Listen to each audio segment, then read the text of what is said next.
Welcome to the TrueMindShifters channel.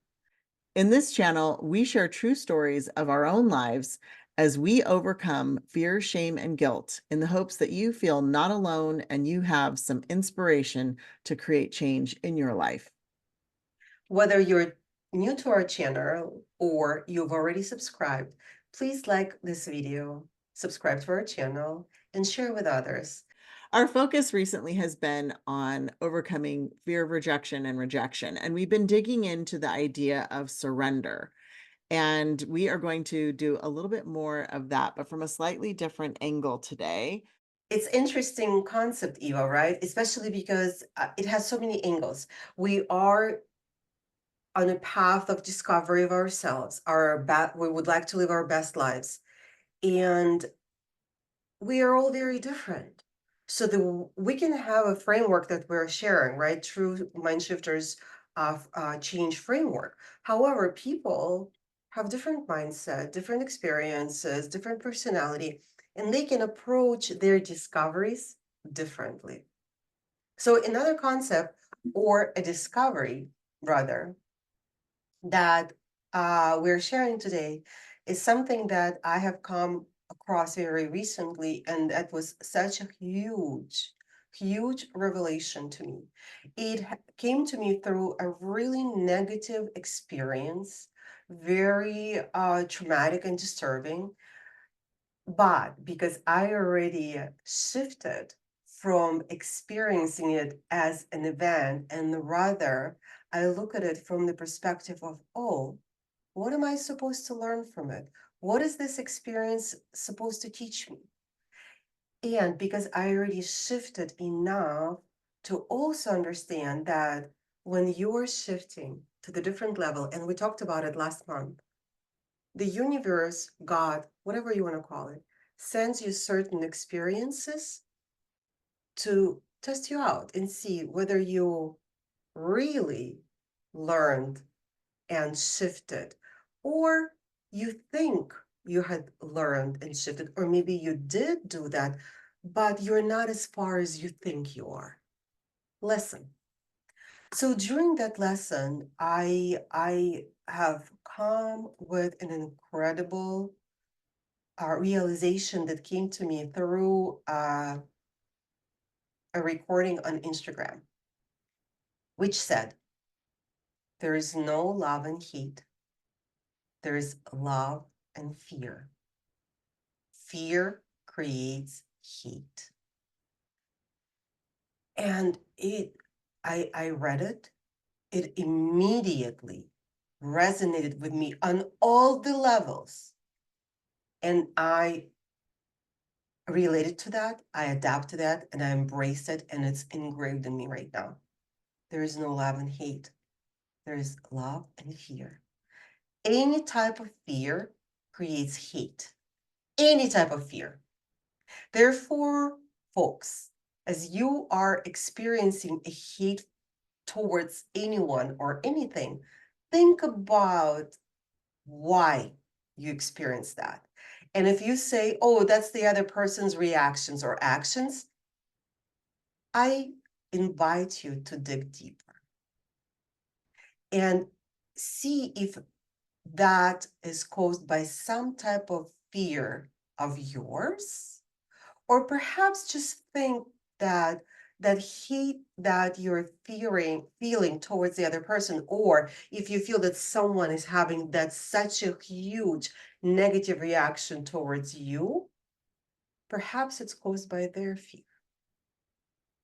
I just welcome you to do that, because you will be so surprised of the revelations, your own revelations that would come to you.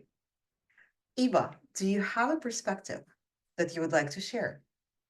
Yes, it's interesting. Again, when I hear things, I'll see the visuals, and I've referenced this visual in another set of stories. But if you think about what comes across in people's anger, or even when people are highly confrontational at work or at home, or even on the global scale with war, right? it isn't anything powerful. There's nothing really powerful behind conflict. We can blow each other up, we can fight, we can yell, we can be violent, we can have atrocities occur or physical issues, violence at home. But when you take that statement that hate is really fear, there is no power in hate. There's no power in it. There's no strength. There's this facade of fake power, fake strength. Now, the violence that we can create is real, but the reasons why we create the violence that might, emerge from conflict isn't about strength or power. And I think it's a huge realization, revelation. But when I see it in my mind's eye, I see it as a facade, like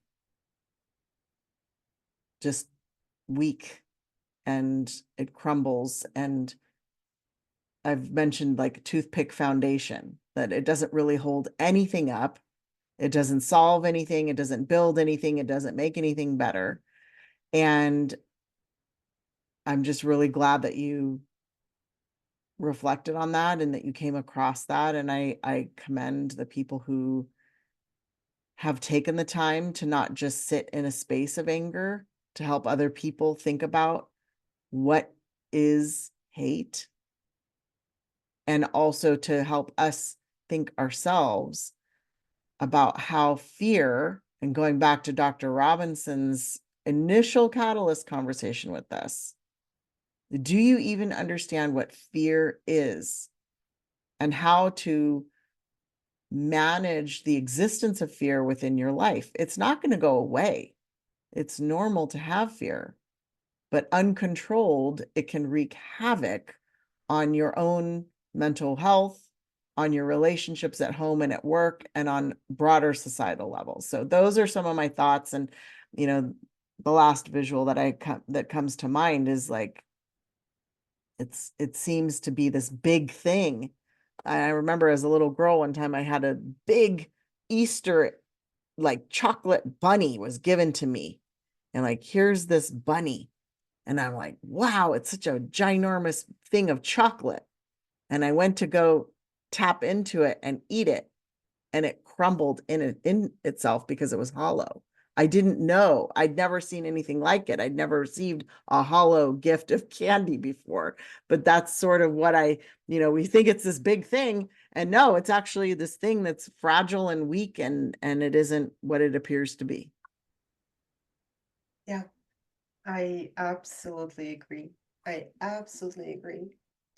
And as you were talking about it, I I kept thinking, if we change the way that we see negative reactions and emotions, whether they're at home or at work, if we change us, our understanding, our impression, right? We're changing us internally, and it's going to impact how the external world will interact with us. I truly believe that. If we project love, we should receive love. But it doesn't always happen. And people say, okay, I'm doing the best I can. I am changing. I'm transforming. But I still get someone's crap. Why? Why is that? Aren't we supposed to be creating the reality? The answer is those people, they have their own issues, which should not be a reflection of who you are and your inner peace. I'm saying that to everyone, and I need to say it to myself, because I personally have been through a situation just recently where externally I applied all this knowledge, that experience, that transformation that I went through. However, internally, I was still very sensitive, and I didn't have the calmness and acceptance that I should have had. That is a part of the surrender. So that taught me that yes, I am progressing in the way that I surrender to the situation, to understanding of another person's hell, and I'll talk about it right now. But I haven't fully embraced the concept of surrender, because if I would have fully surrendered, I would not have felt that emotion, that sensitivity, that hurt. I would have completely understood and surrendered to the fact that it's another person's hell, and I'm going to talk about it right now, but not mine. So I have more work to do.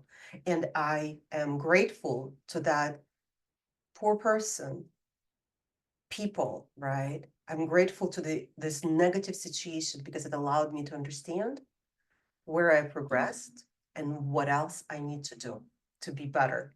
When I was reading Anita Moorjani's book, Dying to Be Me, she had near-death experience, and we talked about her in the previous stories as well. One of the things that she said when she came back, she said that people think that there is hell and heaven, and it's been broadly shared for centuries. However, if you think about it, we live here. Here is our heaven, right? We live it. And that was part of it. And only recently, I was thinking through, and somehow the concept of we live in heaven here on earth, and then these poor people who are experiencing all of those negative emotions, negative feelings, all that hatred, anger, fear, right? And it came to me. Here on earth, we have heaven and hell. We can have inside of us heaven, and if we do, around us, we will see life as heaven.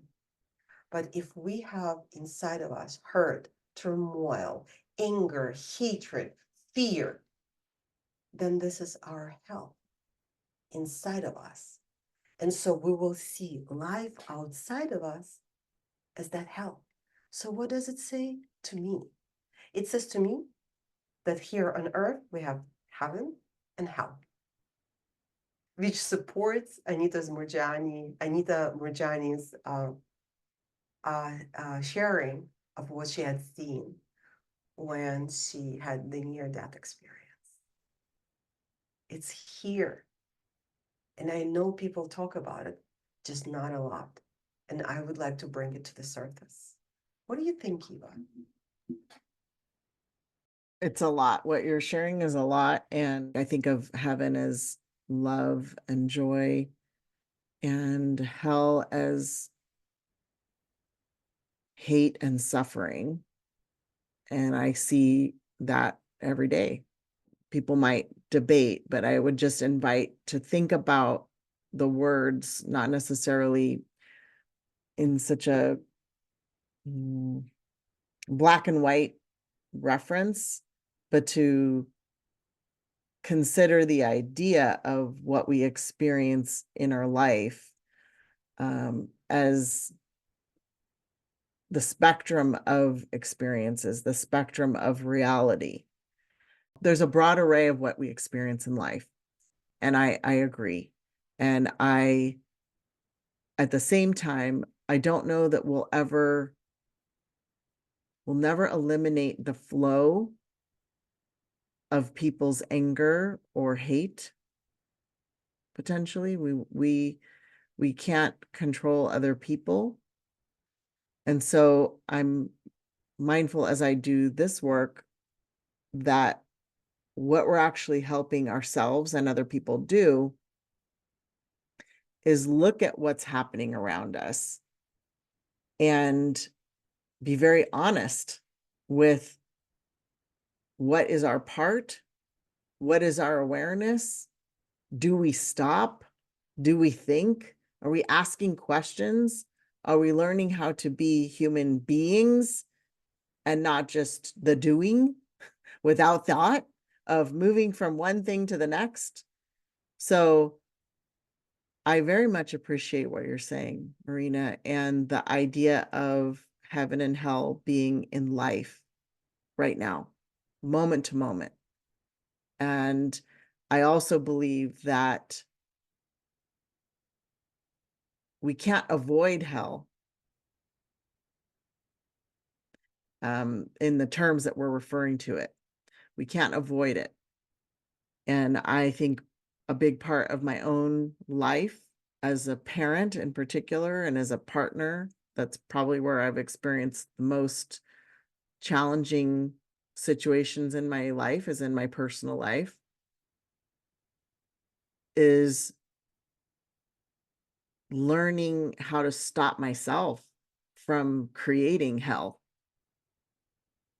for myself and other people. And then learning how to deal with people who you love, delivering you their dose of hell on earth, right? But when we stop and we think about, why is this happening? Why is this happening? And if we have the ability to give the space and grace to people to help understand that they're coming at us the way they are, or we're coming at them the way we are, because we're suffering, we're going through our own personal hell, and now we're creating more hell for other people. Like, what a simple way to evaluate your life and decide, is it time to shift something? Is it time to learn something? Is it time to stop something and learn a new way of navigating? So I think what's beautiful about what you're saying is the simplicity of it. And I hope that this helps people think about what's going on in their life and reframe it in a way that helps them find a way to stop whatever's not working, and find a way to look at themselves, look at their relationships, and create change. But again, you can only create change when you decide. And if you don't have a simple framework for understanding even what's happening in your life, and you're just doing, so busy, and you're doing, and you're exhausted, and you're angry, and you're resentful, and you're this, and you're that, there isn't any pause. So I love the simplicity, because I think it will help people pause. I have to tell you more. You have such a beautiful way of reframing any type of a thought into the simple, digestible, applicable things that you just made me think of what I said to you, right? And to everyone. And then the way that you had digested, you just made me understand that I need to go and say, I'm sorry to my husband. Because this morning, having internal anxiety, internal hell, small one, little, right?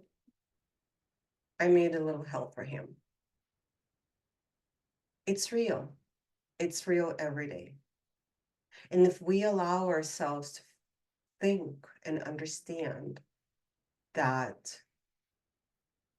it's inside of us and that's what reflects outside of us, we can create. That is, oh my God, that is the meaning of creating your own reality.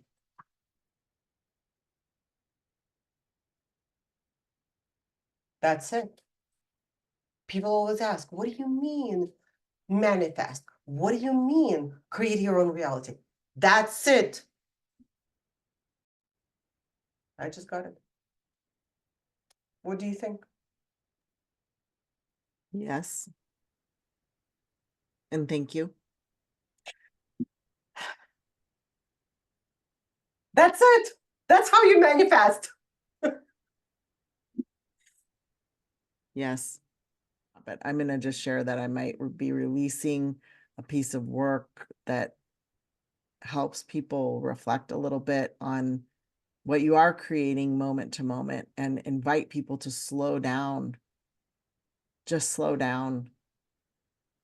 Nothing will change in your life if you just keep running, running, running. You have to slow down.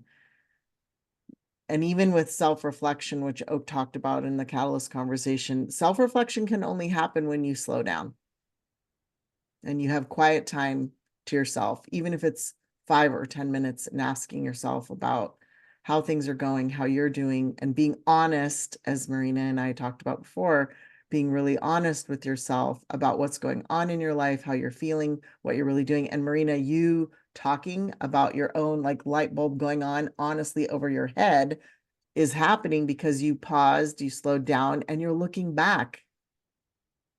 And so now you can see what you did, or that you did, and the impact it had, and now you're taking greater responsibility, accountability for what impact you may have had on your husband. And all of us, if all of us did that once a day around the world, like that would be amazing. So that's beautiful. I'm incredibly honored. And I want to call out that you listen. So yes, while I digest, you're listening though. And this is what's powerful about you. And we're not just here to give each other pats on the back. We're doing this because we're witnessing what each other is doing that's helping them transform in their life. That's true. Okay. Right. This is not just about blowing sunshine That is true. around and rainbows and butterflies. Okay. This is about helping call out what is working and progress and giving feedback from an outside perspective to ensure that the lesson is being called out. And so, or the powerful impact someone's having is clear and understood, so it can be repeated and shared. And trusting each other's intentions. Yes. Big thing, folks. We trust each other's intentions. We trust that we have only positive intentions. And yeah, every day is different. I can be anxious and answer some, not in a very pretty way. Eva can say something that may be a little less perfect and loving, but we don't take it in because we understand that it was something external. So what you said, Eva, it's not only what I am thinking, not only what I am processing, it is also how you said it. So it's what we do as a work on ourselves and what we're able to hear, absorb, accept. That's what we're doing. We're trying to share in the way that you're sharing, in the way that I'm sharing, things that can help people get that light bulb, like I just did from what you said, which is real. I don't know if anyone believes us, right? But we know it's real. Those that know us really well know that it's real, and that's all that counts. And our intention. Our intentions are real. Yeah. And I want to be clear too, I'm not proclaiming to be a perfect person. I'm not proclaiming to have not created, have my own hate or hell, however you want to translate it, occur in my mind and my heart, or hurt, which creates more hell. I've had a lot of it. That's why I think I'm devoted to helping people navigate this, and why I know, it's important for us to share, and not from a clinical standpoint, right? I was thinking about that the other day. We're not clinicians. We are regular human beings who are fairly well accomplished, and mothers and wives, and we're living our life realizing that there's this interesting dynamic at play where we can help each other more than we realize you don't necessarily, and I'm not saying that therapy isn't helpful. I'm just saying there's so much more we can be doing to help each other. And that's what this is about. And so while Marina and I have these conversations that have helped us, we hope that they help you too. That's ultimately what this is all about. With that said, we'll say thank you for listening to our conversation. And Marina, thank you for always listening with such an open heart.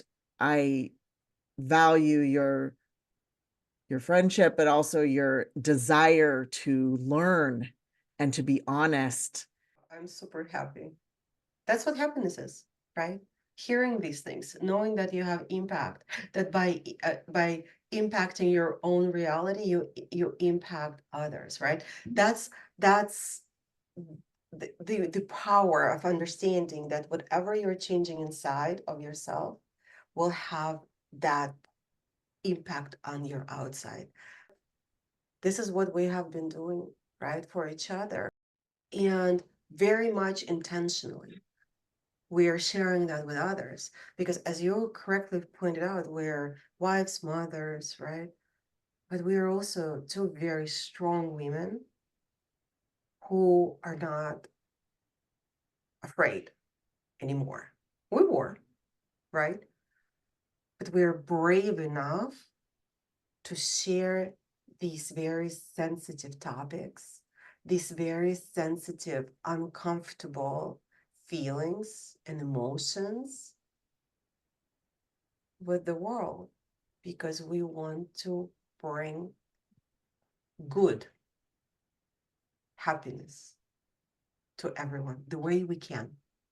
And if, as you said, all people were interested in making themselves happy and therefore bringing that happiness the way they can, we're all different, to the world, we would live in a truly heavenly earth. That's it for this week. And we hope that these stories of our own life of overcoming fear, shame, and guilt are reaching you in ways that help you in your journey to your best life. Remember, you're not alone, and we send you support, empowerment, and love.